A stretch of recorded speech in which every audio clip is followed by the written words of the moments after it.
예, 여러분 안녕하세요. 오늘은 광장의 맹정환 변호사님을 모시고 두 번째 시간으로서 미국 유학에 대한 내용 그리고 미국 로펌 생활에 대한 내용을 들어보도록 하겠습니다. 먼저 우리 맹정환 변호사님께서는 미국의 스탠퍼드 로스쿨을 공부하셨는데요. 그에 대해서 간략하게 스탠퍼드 로스쿨 순위라든지 미국 대학 로스쿨 순위 이게 어떻게 되는 건가요?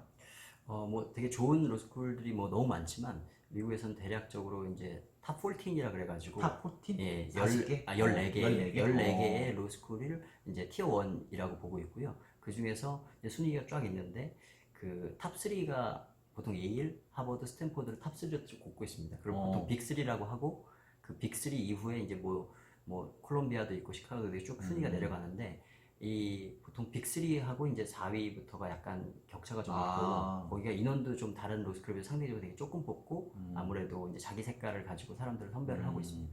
그거는 누가 US 리포트인가? 거기서 정하는 건가요? 네, US 뉴스 같은 경우 공식적으로 매년 발표를 하고요. 그래서 보통 예일이 이제 계속 1등을 해오고 있고 하버드와 스탠포드가 2, 3위를 계속 번갈아 가면서 왔다 갔다 하고 있습니다.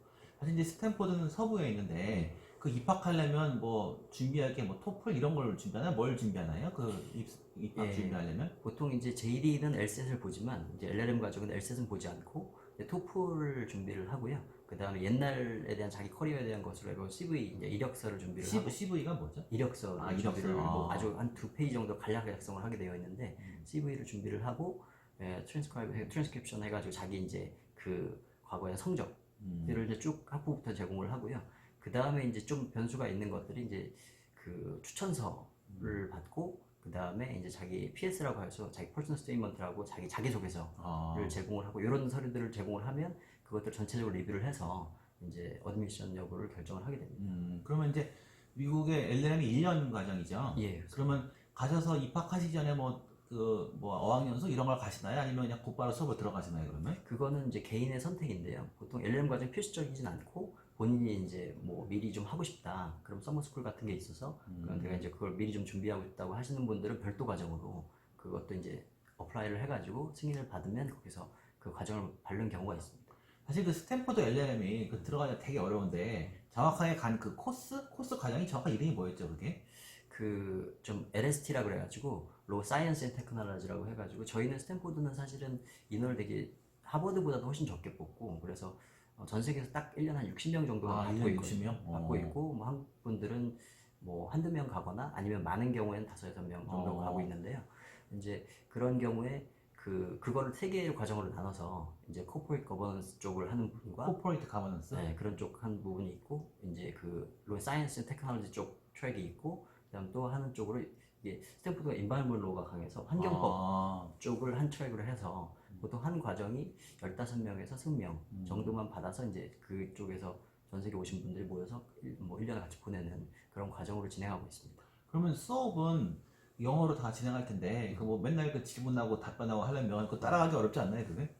그게 이제 보통 LLM 과정은 뭐 하기 나름이지만 좀 다른 학교들이 뭐 400명씩 이렇게 받는 경우가 많아서 그런 경우에는 이제 자기 선택에 따라 조금 느슨하게 진행을 할 수 있는데 말씀드린 스탠포드가 이제 너무 인원을 적게 뽑다 보니까 한 과정이 뭐 15명, 20명 정도가 딱 모여 있고 또 그렇게 워낙 성실한 친구들이 모여 있다 보니까 그 뭐 수업에 이제 불참을 한다거나 아니면 뭐 참여를 하더라도 자기는 질문이나 이런 걸 잘 안 하고 이렇게 좀 느슨하게 있으면 그게 너무 눈에 띄기 때문에 좀 그러기 어려운 것 같아요. 그래서 아무래도 다른 곳보다는 조금 더 이제 공부를 할 수밖에 없고 또 쿼터 과정도 보통은 이제 다른 하버드도 그렇고 이제 2세메스터로 되어 있는 두 학기로 되어 있는데 여기 3쿼터로 되어 있어가지고 이제 좀 공부 분량도 많고 사람들이 3쿼터면 언제 시작해서 언제 끝나요, 그게? 시작은 저희가 비슷하게 한 뭐 8월 정도, 7월 정도 이렇게 시작을 하는데 이제 끝나는 과정이 보통은 5월 정도 끝나는데 여기 6월 말이나 이렇게 좀 더 길게 훨씬 오래 하네. 더 길게 끝나고 뭐 중간에 브레이크도 좀 짧고 그래서 사람들이 아무래도 좀 그 공부에 대한 부담을 좀 느끼는 경우가 있는 것 같습니다. 그럼 거기 가갖고는 주로 공부만 하셨나요? 뭐 대외 활동이라든지 뭐 여가는 다 물론 못했나요? 공부에도 그 사람들이 또 반대로 여러 곳에서 온 친구들이 전 세계에서 온 분들이 60명밖에 안 되다 보니까 다른 학교들은 개별적으로 원래 친한 분들끼리 어울리는 경우가 많은데 여기는 전체가 어울리는 경우가 되게 많아서 뭐 남미에서 온 친구들이나 아니면 뭐 그 다양하게 유럽에서 온 친구들이나 뭐 정말 동남아시아 온 친구들이나 이런 분들이 다 같이 뭐 파티를 하는 경우도 많고 그거는 되게 즐겁게 음. 뭐 같이 여행도 가고 뭐 와이너리도 가고 뭐 되게 좋은 시간을 많이 보냈습니다. 뭐 재밌는 일은 뭐가 있나요 거기서? 그 LLM 수업 할 때 뭐 재밌었던 일? 뭐 기억에 남는 일 그런 거? 그래서 뭐 지금 그때도 저희는 되게 이제 뭐 전에도 외국 친구들이 많았지만 남미 친구들은 별로 많지 않았는데 거기서 보다 보니까 참 남미 분들이 되게 이제 되게 아웃고잉하고 사람들한테도 정말 이렇게 프렌들리하게 하는 것들이 많아서 그런 분들하고 어울리다 보니까 참 그들만 좀 매력이 많이 있더라고요. 그래서 나중에는 제가 이제 끝나고 그쪽 친구들 집으로 이제 돌아가면서 이렇게 여행을 하기도 하고 아 남미에? 예, 그리고 한국에 돌아와서도 그쪽 분들이 계속 연결이 돼서 뭐 한국으로 서울도 많이 오셔가지고 그런 경우에 제가 가이드도 해드리고 지금도 좋은 관계를 유지하고 있습니다. 그리고 이제 그 LLM 졸업하시고 그 미국의 실리콘밸리 거기서 이제 로펌 거기도 다녔다고 하신 것 같은데 로펌은 어디에 가신 건가요 그러면? 예, 뭐 저는 로펌은 사실 동부로 갈까 생각도 했었는데 이제 제가 하는 일 자체가 기술 베이스 업무를 많이 하다 보니까 실리콘밸리 그쪽이 아무래도 더 여러 가지 메리트가 많아서 그 모건 루이스라고 해서 거기도 이제 미국의 빅로 대형 로펌이라고 했죠. 빅로 중에 하나인데 거기 실리콘밸리 오피스에서 업무를 했습니다. 예. 실리콘밸리에 있으면은 그 주로 하는 사람 되게 뭐 구글이나 뭐 애플 뭐 이런 데를 많이 일을 하는 건가? 어떤 일 주로 예, 뭐 하나요 그러면? 거기는 사실 미국 전체로 봤을 때 가장 인더스트리가 잘 되어 있는 곳이니까 뭐 구글, 페이스북, 애플 뭐 이런 뿐만 아니라 이제 수많은 기업들이 급성장을 하고 이제 계속 뭐 돈방석에 앉고 이런 것들이 너무 많이 있어서 실제로 학교뿐만 스탠포드 자체도 다른 학교들에 비해서 훨씬 더 이제 그런 기업 오리엔트된 그런 성향을 많이 갖고 로펌들도 그런 업무를 많이 하고 있습니다. 그럼 로펌은 한국 로펌과 비교하면 뭐 더 바쁘다거나 아니면 뭐 일이 적다거나 뭐 차이가 있나요 그게? 글쎄 뭐 거기도 여러 가지 로펌 시스템은 미국과 한국이 특히 대형 로펌은 되게 비슷하기 때문에 유사한 면이 많은데요.